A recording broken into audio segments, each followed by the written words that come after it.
Unit current electricity. Topic: determination of internal resistance of a cell using potentiometer.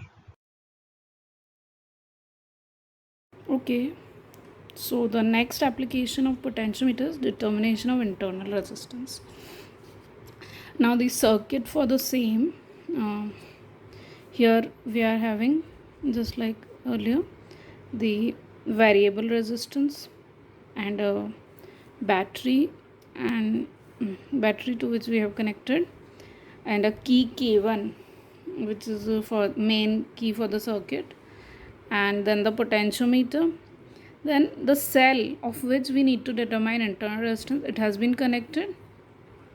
Also, this point A, which cell is connected, it is connected to a resistance box and a key K also.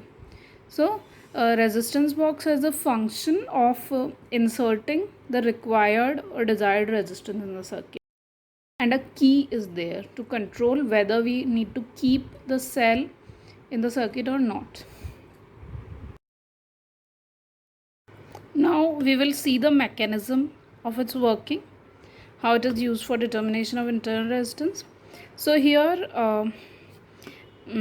the resistance of resistance box be R, and initially we keep K2 open. When K2 is kept open, then the cell is not in the circuit, cell is out of the circuit. We only insert K1 and K2 is not inserted, that means cell is not present in the circuit. And when cell is in an open circuit, then the potential difference is equal to its EMF.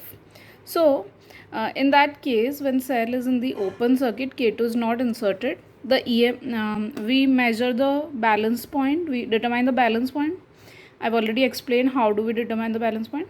So suppose when K2 is open, the balance point is at N1 and the corresponding balancing length, that means the length of wire between A and N1, that is L1. In that case, the EMF of the cell will be phi L1. We have already studied the principle of working of potentiometer.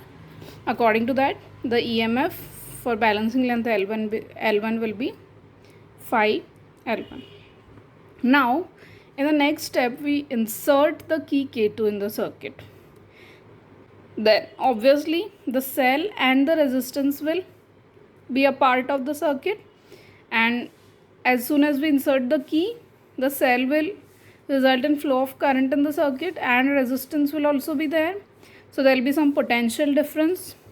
So that potential difference, instead of EMF, that potential drop or potential difference will be phi L2, where L2 is the corresponding balancing length when K2 has been inserted, or K2 is inserted, or cell is present in the circuit. This is the second step. So balancing point is N2 and balancing length is L2. Now the value of E is given by I into R plus R. This we have studied in our previous portions of the chapter. And V is given by I into R. When I divide, I have equations 1 and 2. So what I do here is divide 1 by 2. So I will have E by V is equal to phi L1 by phi L2. So simply E by V is equal to L1 by L2. Now I substitute the values of E and V from 3. So we have I R plus R, because E is I R plus R, upon I R equal to L1 by L2, and I gets cancelled. We have R plus R by capital R is equal to L1 by L2, and further solving the denominator, I have 1 plus R by R is equal to L1 by L2. Also I can write it in this way, that R by capital R is equal to, I send 1 to the other side, L1 by L2 minus 1, and our purpose is to determine the internal resistance small r, so that can be r, I cross multiply r to the other side, L1 by L2 minus 1. That is how we determine the internal resistance.